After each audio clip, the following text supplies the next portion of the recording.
Hi, welcome to part 2 of the LTS podcast. Remember, these podcasts are posted, the audio version at least, are posted every Tuesday of the week, unless otherwise told.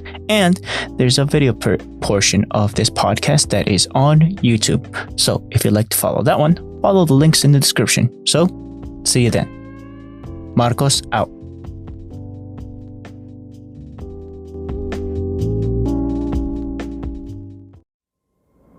Dear listeners, welcome to Out of Office. Like, that's the mentality that they put us over there in middle school. Like, the example that the teacher gave us was in the cafeteria, right? There's not cafeterias over there. There's like food stalls. And there's a little sandwich one, tortas. And like, okay. Like an example. Learning is like food, right? Everyone over here likes food, right? Yeah, everyone raise their hand. Yeah, we do. Right. Okay.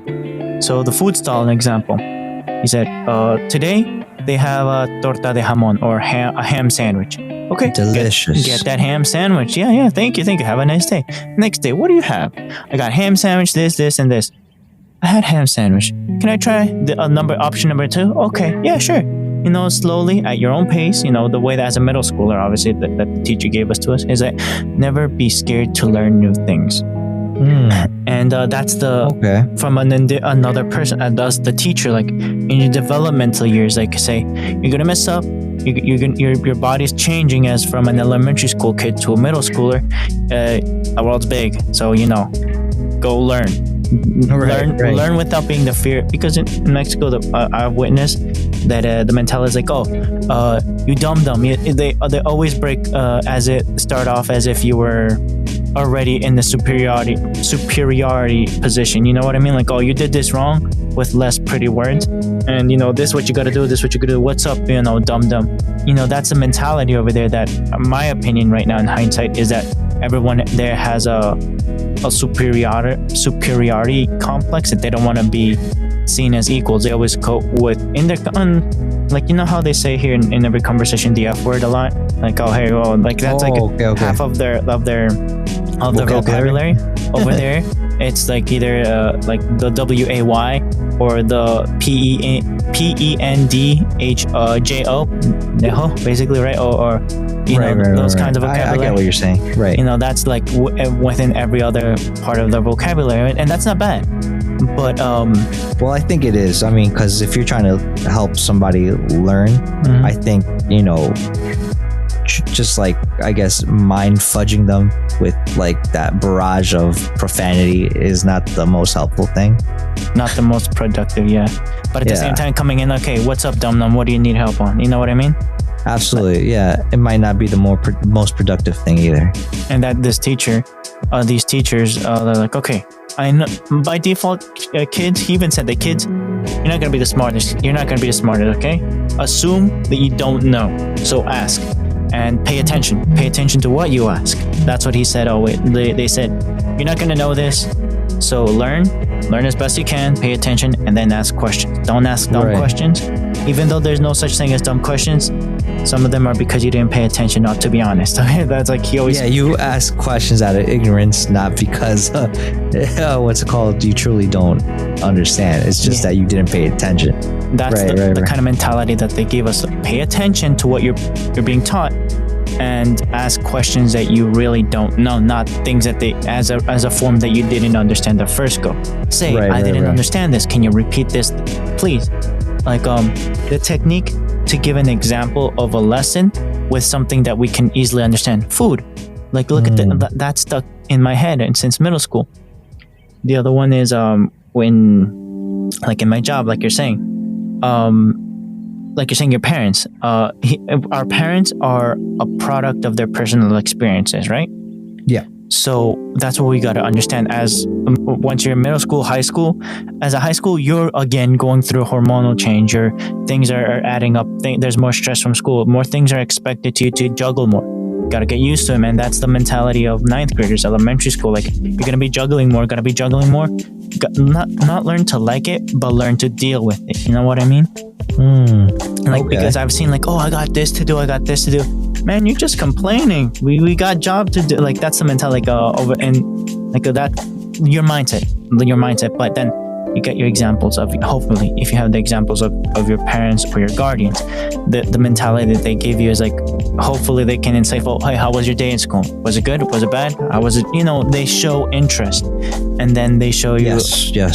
They say, okay, you got, how was your homework? Was it hard? At least that basic level of interest, so that you can understand that they're aware of what you're doing.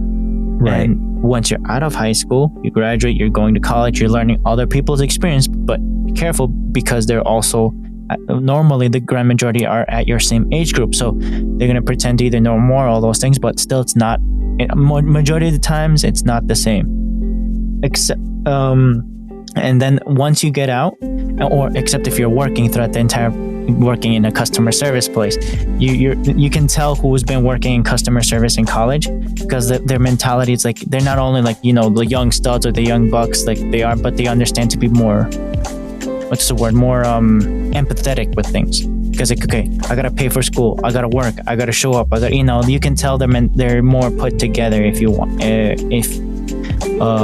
me talking to it now. But then once you get out of college, you notice that you got to take care of this thing, take care of that, all those things, and you notice that your parents. I think what you're trying to say, Marcos, I'm sorry, not really empathetic, more like intentional, right? You mean? I guess, yeah.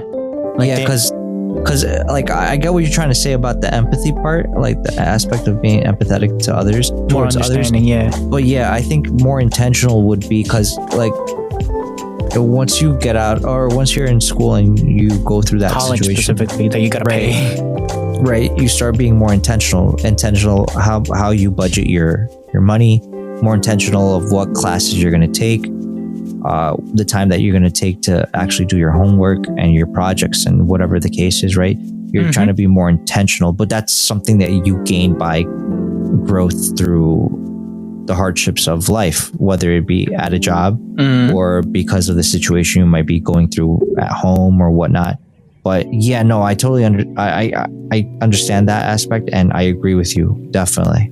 But then once you go back, hopefully the good thing, if you go back with your parents and go talk with them, you understand their insights more as an adult. You see them as an equal, but you still hopefully you want to respect them as the adult they are, because they're the amalgamation of their experiences. That's the thing you got to separate once you're at that age.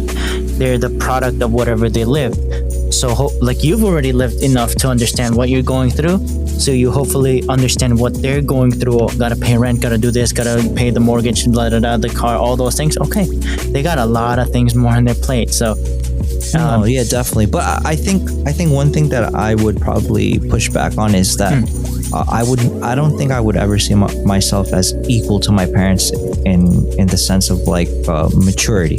Oh hell no, yeah, of course right? not. So Yeah. like it might be like, yeah, I'll be. There'll probably be a point in my life where I'll be their age, but understanding that they've already gone through that age beforehand, right? And I think one of the dynamics that's a lot more different from them and myself is that there'll probably be a point where I'll be single and they're married, and maybe there'll be a point where I'm married, and then I'll start learning a new whole different another ball game. Yeah, you're right, of situations and parameters I have to abide by because now I'm married, or even after the fact, right? When like say I get married and my wife and I have kids, then that's even another layer on top of that whole that you aspect of from your parents. Right. So that's why I wouldn't say like I'll see myself as equal. I just look at it as, all right, they've run their course. Now it's my turn to run the course. And I would hope that the lessons learned by them, I'm able to not only observe, but observe and absorb, and actually try to tweak it in such a way that if there were mistakes made along the way, that I hopefully don't make those same mistakes and give a better opportunity to my child, so that they or to are you better off. In your couple, right. But again, I specifically would say to the child, because in that way, like, I'm able to impart some sort of knowledge that maybe I didn't have when I was growing up, because to your point, our parents are a product of their circumstances, right? And then you're going to become a product of your circumstances. Right. So, like, say our parents, maybe one of our parents were, from a broken home, and the other one did have both their parents, right? Where in my case, like, say, both my parents are from, both parents had both mom and dad. I had my mom and dad. So I would push for my kids to both to have their mom and dad as well, and not try to mess up in the sense of like, okay, yeah, now you're gonna be from a broken home, because like I didn't have that type of experience, nor did I have that schooling, if you will, or that type of upbringing in my life. So I wouldn't want to do that to them, right? Yeah. Right. So, can I give you an example? Before you do, I was gonna tell you, like, I was gonna share with you actually, that not only is our parents a product of their circumstances that they live, I think also something that we need to understand is that what you were saying earlier, I think we should start going about, or our mindset should be that we would be always try to be in a situation where everybody around you is always smarter than you, because once you start thinking that you're the smartest person in the room, you're in the wrong place. You're in the wrong place, because you might be the dumbest person there, and you just think that you're the smartest, right? That can be in business, like it can be in other situations, right? But also the aspect of what you were saying also earlier, where it's like, learning a lot of things is cool and all, but sometimes I tend to think that it's the quality of what you're learning and not the quantity of things that you're learning that ultimately will help you. Because it goes back to that saying, I think we spoke about this in an earlier podcast, where it's like the Ben Franklin quote, right? When we were talking about jack of all trades, master of none, when in reality it's jack of all trades, master of one. No, I think jack of all trades, master of none, but still better than one. I don't know, something like that. Yeah. But I'm picking up what you're putting down. Yeah. Right. So I think it's cool to know a little bit about everything, but there should be something that we should be masters of. Like, we should really have down pat, right? Whether it be that specific niche thing that you are good with, like, but be the best you can be with it, because essentially that might be the thing that you will impart to your offspring. And ultimately that, to a certain extent, whether we like it or not, that will be your legacy, right? And that's the cool thing, because I think not only will our last names be something that will be passed down, but whatever that specific thing that right, is going to be something that will be treasured and worked and honored through the ages, right? And I think that's something super special, because if it's something that something that, and just as an example, right, our grandfather imparted something to your dad, to my dad, to our uncles and stuff like that. Not all the same, but something. Obviously, but like, it's something that they picked up on and they were able to impart to us, and then we do the same thing with our kids. Like that's something that's super awesome, and ultimately I would say it's something that it's priceless, right? You can't really put you can't really put a number to it of how much that costs. It's like you can't put a price on the time you spent with your dad. Yeah. For example, that's the thing that I was going to ask. For example, nowadays, like, in hopefully, like, you own a car, right? Or your family owns a car, right? Okay. And what are the basics that one should know to perform? Like, example that I have, like, a couple ideas. An example is to always know your tire pressure, right? Keep in check that you don't want to dependent, like that's something, since that's the thing that makes most contact to the road. You got to stay on top of how the tire pressure is at all times, and understand that there's a shortcut to know what the recommended tire pressure is for your car. An example is on the driver's side of the door. I think it's on the driver's side only. You open the door, and that space, it tells you what the pressure in psi's or whatever units, depending on your country, is supposed to be on those tires, like and at all times, because of it's been designed that way. Another thing is to understand the health of said tires and the spare tire. Now, I don't know if all of the cars, but most of them always carry a spare in the back. Just gotta get to know, and also read the manual, obviously. But in normally the cars carry spares in the back, and the cars that the wheels, the tires that you're driving on, there's a certain way to measure the health of the tread. When it's time to change the tires, or depending if the season is changing, or how much you're wearing them out. You always got to stay up to date. It's not a good idea to run on slick tires, right? Normally. Right. Another example is to know how to check the oil status. This is a part 1 and part 2. Specifically the oil, I learned this one with my dad and our uncles and my grandpa. In different size trucks. I learned it in not in 18-wheelers, but something smaller than an 18-wheeler. I also learned it on Jeeps. I also learned it on pickup trucks. I also learned it on like a 1960s Ford truck, like heavy duty work truck. My grandpa, my grandpa, like whenever they were done going to the street market and picking up the stuff, you would see him on Tuesday just open the truck. I'll be coming back from school, and he'd be like checking each part, cleaning it, the truck was a big boy, but you would always see him like working, listening to music, and cleaning everything he could from it. Like, what are you doing, Grandpa?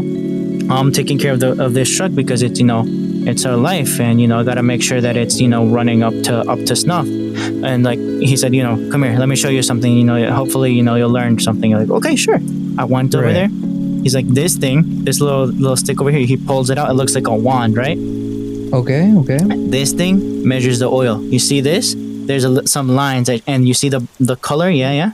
This is the status of the oil of, I forgot what, the engine or whatever. If it's a little bit darker, that means the oil is burnt. You gotta change the oil. And if it's at this height or at this height, after you let it sit, or after it's running, it's different. It's gonna be at different heights. Okay. Oh, there's these lines, low and high, and all those things. Keep a check on it. When we would go to the other small towns, my grandpa would say, let the truck sit a little bit, to my Uncle Tony. And he would say, okay, let the truck sit for a while, okay? Let's pick up, put everything set for the sales. Okay, it's been an hour or two. Tony, go check the smaller Toyota pickups, and I'll check the big boy, okay? And he would, my Uncle Tony, who was like in his early 20s, 18, he would whip out the wand and he'd bring it to Grandpa, like, check it, Dad. Look at this, like that. And I was there, like a little curious little kid, and like he's like, yep, that's good. Hey, Marcos, what do you think? Yeah, this is good. And he's like, good. Now he whipped out the other one. Check this, and he showed it, and it was less burnt. That the pickup truck is going to need a change, so beware, guys. Okay, get ready some oil to and get the pan ready, so that he also changed out the oil. That's something that I felt like I wasn't blessed enough to learn yet, but I did know about the tires. I witnessed how slick tires are dangerous with that big boy truck. I witnessed how that tire blew because they were wearing it so fast, but there was a budget that they had to maintain. So it's, again, the consequences. You know what I mean? Okay, yeah, I get what you're saying, bro. The consequences. There you have us in a rainy day, like unloading the truck, the big boy truck in the spare truck, having everything set, and taking it to the mechanic for emergency patch. And like the mechanic said, what do you want? You want a patch, or do you want or do you want a full replacement? It's a slick tire. He said, switch it out. Okay. And they did, and bada bing, bada boom. But over here with my dad, when we went to Mexico, we picked the trucks and all those things to go to Mexico on the road trip. And our oldest uncle, B, starts with the B. Bernard. Okay. Yeah. He would always be in the afternoon checking the trucks, seeing all those things in the neighborhood. I'm Wait, like, okay. oldest? I thought it was Jay. No. I'm no, obviously, but the one in the neighborhood in that area. Okay. He's not the oldest, but in those, your dad, my dad. Obviously, your dad's older, but I get oldest uncle is the one in the other state, not over there. But he said, hey guys, I would always observe, hey guys, okay, we gotta check this, check that. And this was before hanging out with my grandpa. But I was a little kid and I didn't understand. Grandpa was the one that I was like, okay, they're attending the customers. Let's go check the trucks because these cars are our lives. We gotta respect them and give them the proper treatment. And he was already old, so that he went through some stuff. Or now me understanding, he suffered some consequences, didn't suffer some consequences, saw bad consequences. And then he said, guys, and Uncle Tony, he's like, check your gauges, guys. Like the new ones had the check engine light, all those things. Those are shortcuts. Come over here, guys, and you gotta be over here making sure that the brake pads are up to date, the suspension is up to date, because this guy, it's a heavy ton truck that it was. You gotta check if it's not rusted out, all those things, right? Yes. And they were saying it was the days that they worked on Sunday, Wednesday, and Saturday. Monday they would restock everything that they sold. Tuesday, Grandpa, I don't know what Grandma was doing, but Grandpa was taking care of the trucks. Thursday he was restocking the trucks because Saturday they're gonna take it out. So basically it was a whole 7-day work week. Like you would see Grandpa by 8 a.m. working on the trucks, checking, okay, I need to replace this, and all those things. And it was a 1960s truck, so there was a logistics chain around the area to maintain those trucks. Right. But that's something that I learned from my family, to always have keep your cars on check, that at least you personally can manage. What would be some experiences or tips that you would recommend to the listeners that you can do to maintain or have a healthy car, in your opinion? To be quite honest, bro, I definitely understand where you're coming from, because I do remember vaguely my parents having older cars when I was younger, where you could definitely go about switching out the oil yourself and stuff like that. But now to me it's not that it's funny, but it just goes to show you how planned obsolescence works, right? A little bit more, where it's cars nowadays, and I speak about the one that we use, whether it be even the ones that I would say the Ford or the Mitsubishi or the Toyota, or a lot of these cars have these sensors on them nowadays where it lets you know when you need to switch out your oil. It has sensors on the wheels where it lets you know that your wheel is in need of air. But that was a fancy thing back in the day. The tire pressure thing. Right. Even your speedometer, right? It'll let you know, obviously, how fast you're going when you're on the road or whatnot, right? But yeah. I think we've gotten to a stage where your car will let you know if it needs oil, if it needs air in the tires. Even with say we recently, my brother and I recently got tires for his car. So he has all terrain tires, right? Or all weather tires. All weather. Yeah, all weather tires. So the tread on his old tires were not sufficient anymore, right? So I think we were talking to Israel about this, where you take, I believe, a quarter and you can measure the thickness of the tread on the tire, and if it's less than half of the face of the quarter, it's it's definitely That's dangerous. Yeah, right. It's definitely time to switch out the tires. And obviously, I would say that if you have a car, it's always recommended that your car has that spare tire as a just in case, just to switch out one if one gets damaged or whatnot, right? But yeah, no, I think cars nowadays, like, they have sensors and indicators for almost everything and anything. I mean, good lord, like, if you start driving your car nowadays, and the passenger isn't wearing their seatbelt, the car starts going beep, beep, beep, beep, beep, beep, beep. It's bothering you. Yeah, it's letting you know, hey, you're driving, which is cool, but it's not safe that someone's riding along with you that hasn't put on their seatbelt. So I'll stop beeping once you put on your seatbelt, right?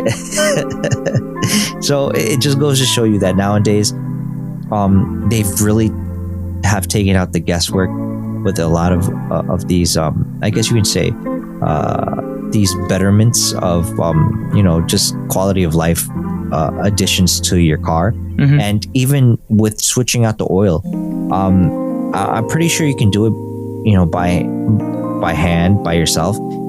But I think nowadays, cars that are like Toyotas or Hondas, or even domestic cars like Fords and Chevrolets, like you can take it to a mechanic, and they have this special machine that basically kind of like changes the oil for it, and it's like a proprietary type of oil changing machine that does it, where you don't have to involve yourself so much with it, and it does it faster. Yeah, and it might even do it a lot more accurately than you would do it had you done it by hand. So I think those are the type of things that nowadays are quality of life betterment type of things that we were able to enjoy, where maybe 15, 20 years ago in our lifetime, when we were too young to be able to like drive cars or whatnot, our grandparents or something had their throwback cars that they would have to like service themselves. 1960s truck, heavy duty truck, man. Right, where there was no sensors, there was no, it was stick shift, no hydraulics. There was no beeps and boops telling them, listen, you need you're low on gas, or you're low on what's it called, or no one's riding, or someone's riding the with you. The fuel gauge sometimes failed on it, and he had to replace the floater thing. It used the floater. You know how they have the floaters in the toilet? Absolutely. That kind of thing. And I'm like, God dang it. Yeah, no, and it's like those, like, I don't think we're going back to those type of times anytime soon. I think like those type of the betterments, the quality of life additions that they're going to add to cars every year are just going to get better and better and better, and we're just going to probably end up one day where it's like the car will basically say, it will let you know, all right, you have to take me to the I have a flat tire, let me just push this button, I'll raise myself, and exactly, you just slide, unscrew these and I'll slide in, because that's another thing, your hardware to switch tires, man. Did you ever have to do that in a flat, like in an emergency? Yeah, that I have done, but again, we're not probably quite there yet, where the car will stop in the middle of the road, like it'll go to the side of the road, and a robot will conveniently the car is the robot, man. The car is the robot, and it will switch up your tires so you're able to have a nice day. Yeah, exactly, right. So I mean, I remember watching the movie Back to the Future, right? So remember when he puts on his jacket and he puts on his sneakers, they automatically adjust to his contour and his body, his right? Size, and exactly. They were wet. And I'm thinking, and they self-dry. So I'm thinking that that's how cars are going to be like at some point, where that's you just more realistic, right? So you jump in, and then the seat is going to adjust according to your height and probably your contour, your weight, and whatever the case is. And you'll be able to sit perfectly, comfortable in your car. That's more practical than the self-drying stuff, right? But also, I'm thinking that nowadays, like, you'll be able, like, nowadays you're able to go to your car, and maybe not all cars are like this, but you'll have your infotainment system right in the dash, where, I mean, cars like Teslas are able to have like their own type of specific horn that you can download. or they start dancing, or The horn, man. You just caught me off guard with the horn. yeah. The meet meet is no longer a standard. Yeah, no, you can have that, but it's like almost like ringtones for your phone, but for your car. Your infotainment system also is able to download apps where you can actually interact with them. Your car can self-drive. It has temperature sensors. Right, you're able to watch movies. It has like a sunroof, like the size of the actual whole roof of your car, where you're able to supposedly camp and be able to turn the back of the car into like a bed or whatever the case is. Yeah, you can camp in it. That they have project ideas for the future cars is that they would suppose this was like in the early 2000s or mid 2000s that they were projecting. I saw this on TV Discovery that they wanted to put a car that could have a little drone, like a little plane, so it could give it live traffic and optimized routes, and it will plug back in and transfer that data. And I'm thinking, the company Google was already out, and I think Google just cut that market right there for drones in a car, because GPS and your phone has the network connection with other phones, and Google has that niche, taken care of for now. It used to be the Garmin's. Remember back in the day with the Garmin's or the Magellans? Now, like on your phone, that is a default. You can download an app and it provides those services. Yeah, definitely. And I think it's going to keep getting better and better, but I don't know how. Well, I'm pretty sure there'll be competition. There always is, yeah. Yeah, because I mean, you see Waze is always competing with It got Google bought out, Maps. by the way. It's still they still pretend to say that it's a no, it still is. Of course. But also you have like Apple Maps and stuff like that. Crunchyroll and Funimation. That's an example right there. Oh, where when a company buys out another company. Yeah. But that only happened because a bigger company bought out both of them. True.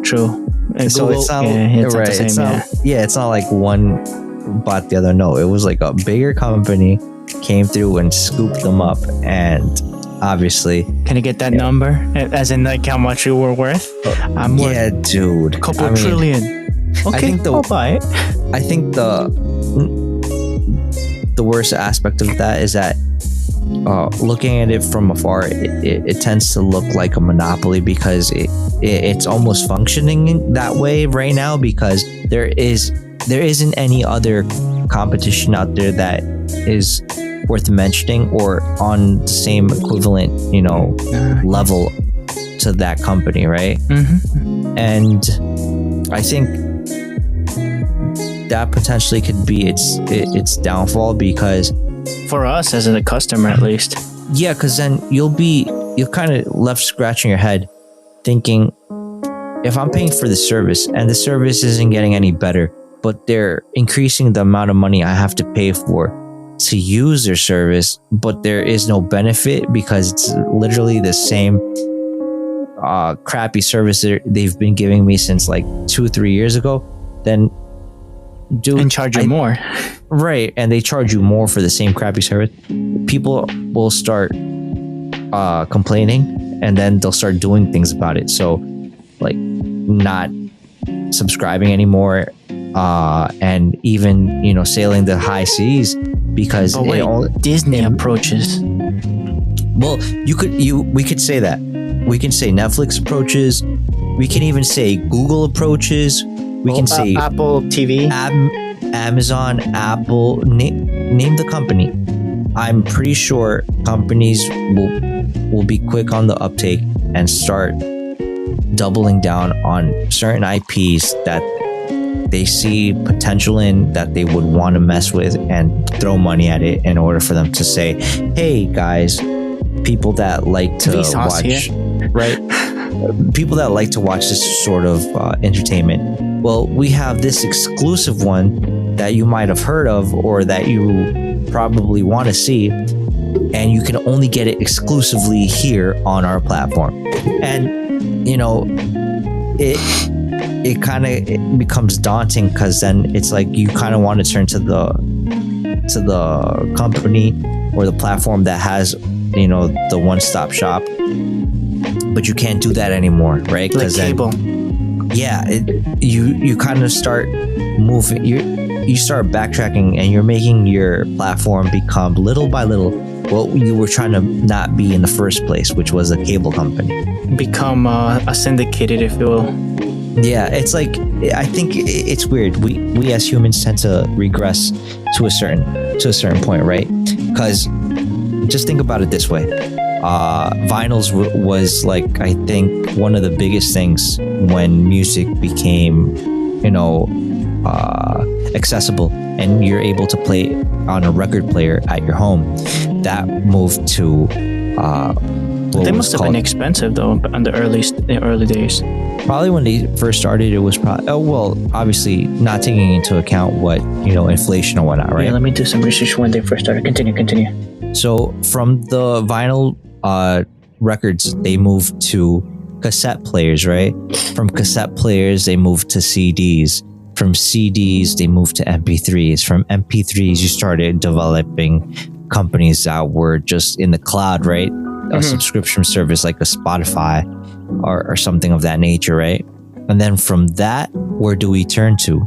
Where do we go? What's the next best thing? Well, if you start noticing, we started regressing back to vinyl.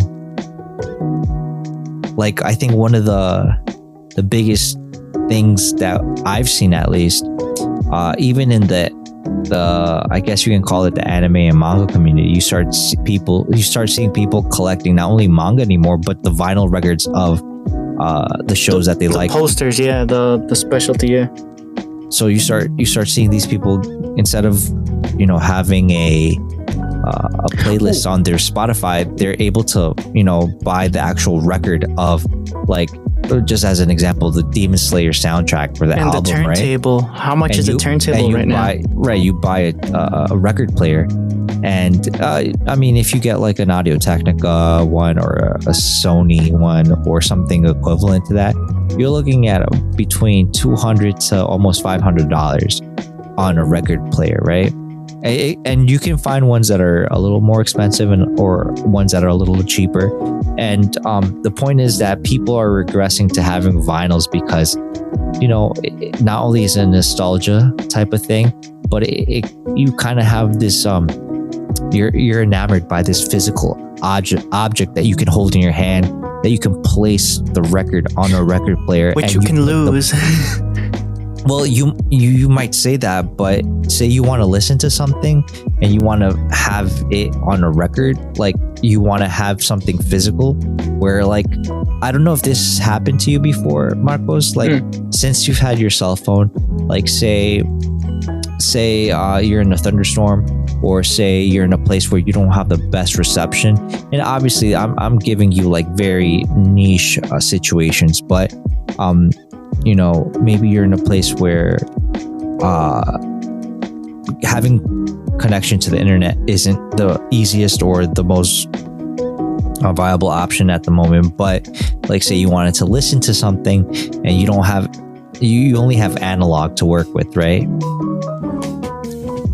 These are the situations where people, will probably gravitate to more analog type of items, where a record player will probably be for them a better option than to buy or pay for a subscription service when they know that they truly don't own that record or that album or something. And once you buy your record, that's yours. You keep it. You're the one that's going to take care of it, and you don't have to consistently pay that $10.99 every month in, month out to listen to that particular record sometimes, right? Where when you buy the physical record, you're able to play it whenever you want, truly whenever you want, and you don't have to pay. You pay once and it's done. So I think that to certain people that's an appealing aspect to it, where they don't have to constantly pay something to actually own it, is very different from paying a subscription to say that you own it, but you truly don't own it. because the moment that you don't pay for that subscription, it's gone. An example for the internet situation. Continue. I was just gonna give you this quick example. Crunchyroll removed a lot of IPs from its catalog. Yeah. And in order for you to watch those that they removed, you would have to either buy another subscription service or sail the high seas.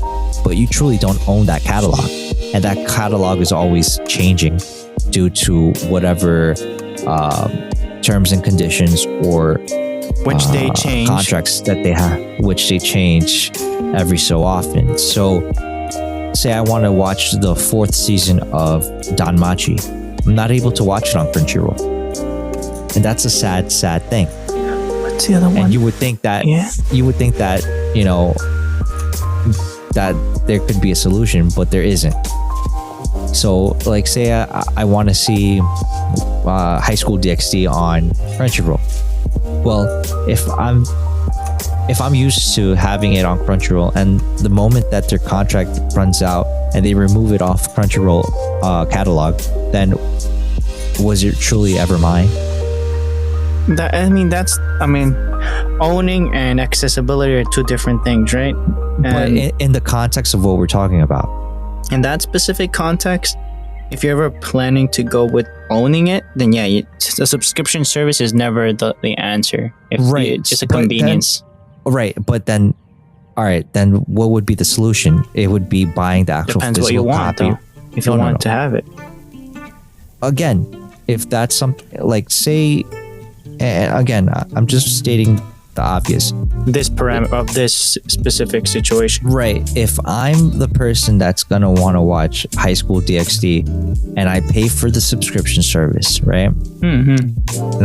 And I maybe I want to watch the first season today, and then in a month's time I want to watch the second season, right?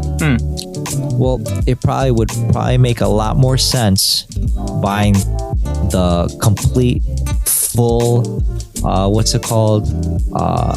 Volumes? Physical Blu-ray set. Yeah. And have them on my shelf and pop the Blu-ray in the Blu-ray player whenever I want to watch it, and I only have to pay for it how many times? Once. Right? So that's the parameters I'm working with, and that's the context that what I'm trying to that I'm speaking about, where you kind of are left in the air, kind of where the catalog switches due to whatever the company has to do in order for them to hold on to certain IPs and let go of other ones for whatever reason, right? And then if unfortunately it's the shows that you want to watch, then does it make sense? Does it make sense you paying for that subscription anymore? No, it doesn't. And you might say, well, yeah, but they have the other shows that I might like, but that's the might though, the what if factor. Well, and not even what if, like, at a certain point they might even, get rid of those, because so you're left with paying for a subscription that for you it's not worth it anymore. It became less valuable to you, but they're still charging you the money for that subscription service, right? The other question is, you don't like it, right? You don't like whatever they have, but that doesn't mean that you're with nothing to watch.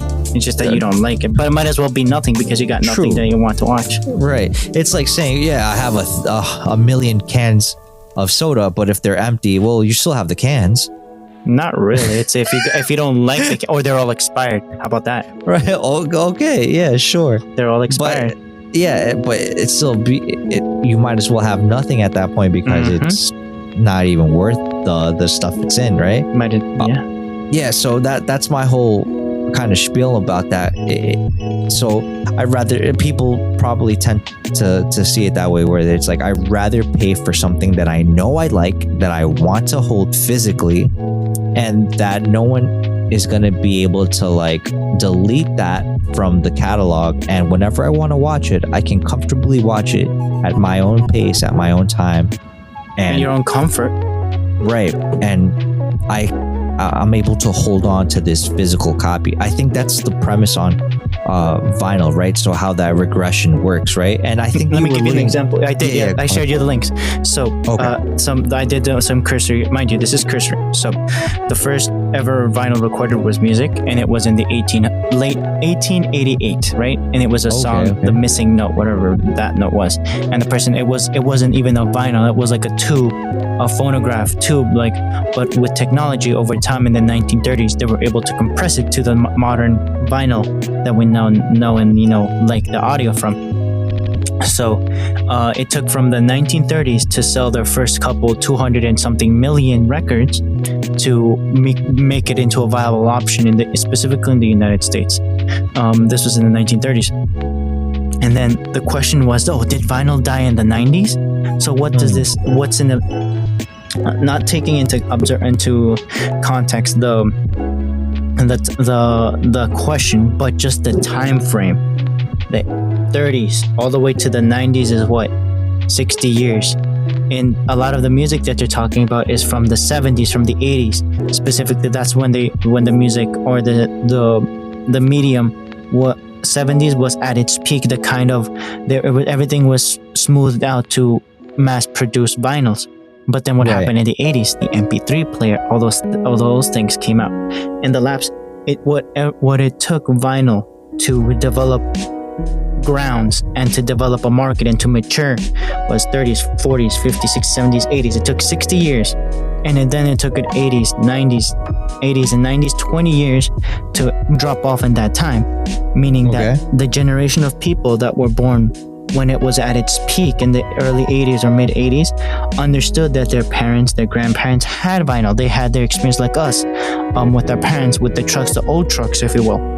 And we had our experience of us observing a master, somebody very, very proficient in working on those mediums, vinyl in this case. They probably saw their, like a person that was born in the early 80s would be what, in their mid 40s right now? Right. They'd economically be stable enough to purchase their whole turntable, their whole music system that they want to listen to whatever medium that's printed now. Me guessing, how much is a going price if the Kimetsu no Yaiba, the Demon Slayer, how much is it going on in the market right now for the soundtrack on vinyl? That's an example, like, to see how viable it is of a market still. I think, like, say if I were to go right now to Crunchyroll, the Crunchyroll store, right? For music specifically, that's what I'm saying. Right. And if I were to go to, let's see,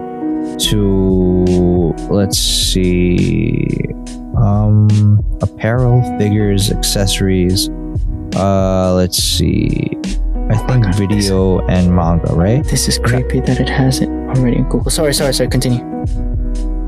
No, I'm sorry. I'm just trying to figure out. All right, so if I were to go to this website right now, and if I start scrolling down, maybe they'll have some sort of vinyl record of something or other on here. Or even if I were to go to like Right Stuff Anime, like just a quick I'm pointing out something out real quick. So High School DxD, the series classics Blu-ray, will run you $37 with 49 cents, right? USD, right? Mm-hmm. We're in the States. And if I were to keep scrolling down and look for a 4 Blu-ray disc set of Darling in the Franxx, that is going to run you, this is all season 1, and it's a Steelbook Blu-ray set, right? So they're trying to be a little extra fancy with it. Mm-hmm. This will run you $44 with 99 cents USD. But now going to, let's see if I can find a vinyl record for you here. I got it, the Kimetsu no Yaiba one.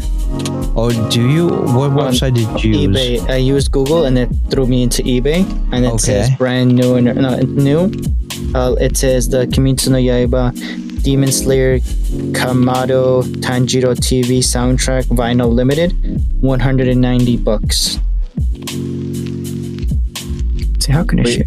What? How much? $190. This is a scalp. $190. Holy smokes, bro. I'm just saying it would never be about the price at the end of the day. It would be more like how much passion do you have for it. But Well, yeah, let me just really quick.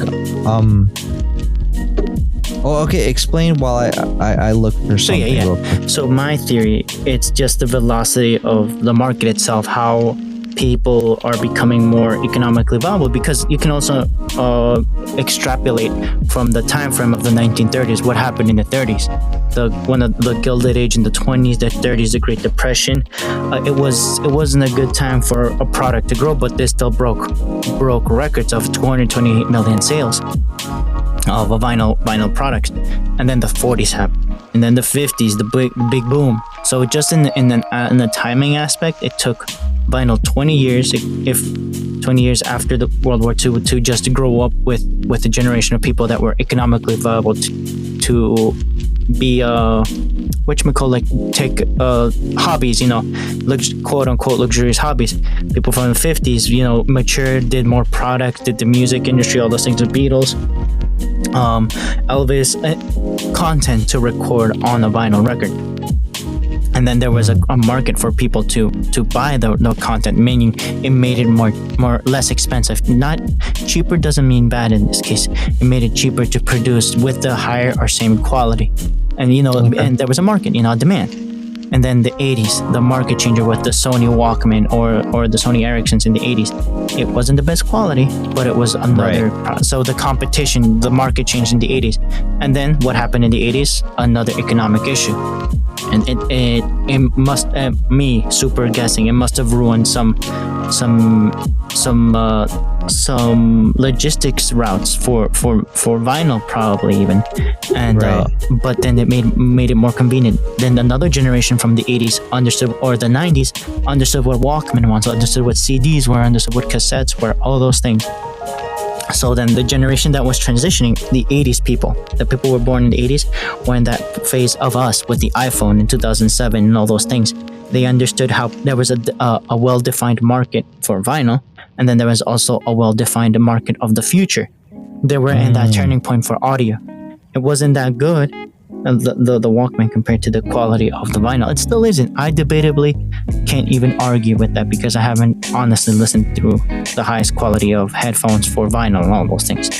But then they're saying they lived through it. They want to go. Right. My guess is they want to go back to nostalgia. My situation with the trucks is it was never the truck. It was a time of me hanging around, just being a little kid, checking what my grandpa's doing, or my parents, or me touching the computer. It's a passion that I did when I was in second grade. I was So for you, it's more like a nostalgia type of thing, and the people, like a time and place. and then they can profit from them. Hopefully you'd understand that people are mature enough to understand what they can do with it. Me, for example, the computer situation, I like the audio stuff because it's something that I'm better at understanding audio than me visually understanding people. You know what I mean? Like, it's the product or the amalgamations of my personal experience, thus me liking to deal more with audio versus having to deal face to face with people. The whole story with Dominic, you know what I mean? Okay. But I think also, us as humans, we kind of tend to draw the line where there's certain things we won't compromise on. I mean, we've gotten so used to certain amenities, right? Mm-hmm. Or like, just I think the simplicity of being able to just like turn on Spotify as an example, right? And just look up on the search engine in the app a certain artist or a certain genre, and then, with the click of a button, right? Just be able to go down a list of all those things that you're searching for, and being able to pick and choose and listen to whatever you want, right? Where, just really quick, like the Cowboy Bebop original series soundtrack on vinyl is on Crunchyroll store is $31.98 USD. And if you were to go like to Right Stuff Anime, right? Can you share the link? Can you share the link, if you will, please? Yeah, of course. Definitely not sponsored, right?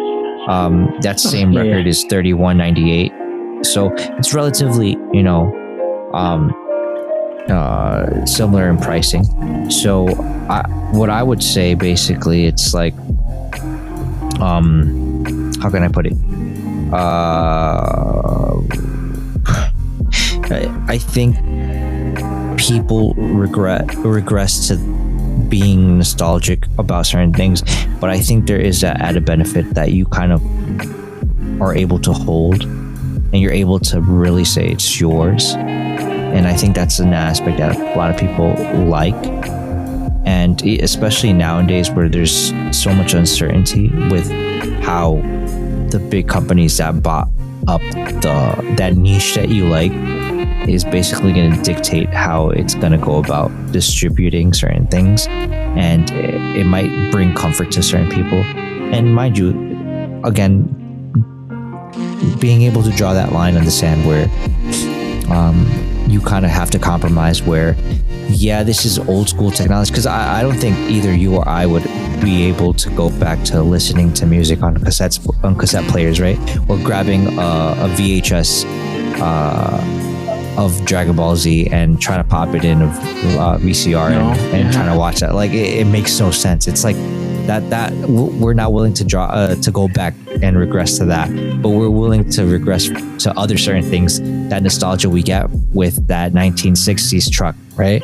Or being able to hold the physical keyboard of a Macintosh, right? Mm-hmm. And be like, yo, this brings me back, dude. And you can hear the clicks and clacks, or you feel there's the a whole tactile. business with the blue keys and the red keys. That's a market. It's a market right now. True. And again, I think that just goes to show us how these regressions work, right? There's certain things that we'll be able to compromise and say, yeah, that makes sense. And there'll be other ones where we're like, yeah, maybe not for me. Maybe I'll stick to this one, but not that one, right? So we pick and choose. And I think that's pretty much where we're at right now. But what do you think? What I'm thinking is, what's the next thing? Oh, I bet the whole thing. Oh, the flip phones are back too. Now that I'm noticing that too. Okay. From back in the day, having a flip phone and all those things, that's another thing, except you got a touch screen now. Yes. That again, it's repetitive. Same thing with clothing, with whatchamacallit, the seasonal thing, the trends of clothing. But the big ones is always music, again, the 70s and all those things, the Walkman, because I can't. You know what is a big industry still? The headphones from the Walkmans. They're just modifying them and adding more different connectors to put a regular headphone connection, and upgrading the pads. There's a low-key hashtag not sponsored. There's a YouTuber called Z Reviews. Okay. I shared some of them a longer time ago, but there's a low-key market from the headphones from the 1980s from the Walkman, that they said these are the they scale up and all those things for depending on how strong your amplifier is, or whatever faders, whatever stuff. These headphones scale up, and they're from the 80s. The only thing I switched is the pads to more comfortable pads. I see. Or just drilling little holes so that it can be more airy. If some shenanigans that I don't really understand, but somebody that is honestly a headphone geek, right? A headphone geek. They literally have microphones that measure headphones so that they can tell their frequency response to certain sounds and how they open up. Like, for example, right now I'm freaking wearing some little in-ear headphones that are like $10, $20, and I can hear you clearly. Okay. But low key, because of that, I've been doing some research. I'm like, okay, what's this? What's there? But like the headphones, the whole thing with the battery, I wanted the convenience of Bluetooth. At the beginning, Bluetooth wasn't the big thing to transfer data and or even transfer music through the headphones. But right now it's booming. Look at Apple. It did the iPad Pros, iPod Pros, the Air Max. That entire industry, it's finished, varnished, what's the word? Polished enough to be viable as an option in the general market. but the niche is still out there. Like my headphones that I told you about that I checked for the battery, they still have a 3.5 millimeter connector, so that you can put it onto any amp, and bada bing bada boom, you can still listen to music with the amplifiers that they have integrated. And but try to do that with some Apple Air Max. Can't do that because they don't got no 3.5 millimeter jack. They probably have like a lightning connector. Oh, I see. But I don't think you get the same audio. What's it called? Reliability, I think the word is, right? Or fidelity. It's probably the word. I don't know, because Apple, they did the phone thing. They did the Apple Music thing. They probably did their time and research to get the best option for their resources. But best bet, once they do the bad option, there's going to be a better after that, because they already did it once. So they're going to make it better, cheaper, and they still, probably ring you up the same price or higher because it's a newer model. It's capitalism at its finest. Yeah, I think you're right, bro. And with that note, what do you think if we call it a night? Yeah, definitely. Sounds good to me. Thank you, Alan, man. You stay safe out there. You too, bro. Thank you so much. And we'll be talking on the next one. Listeners, this is an Out of Office. Remember to look us up in the social medias, on YouTube, and all the things on the show notes. This is Marcos signing out.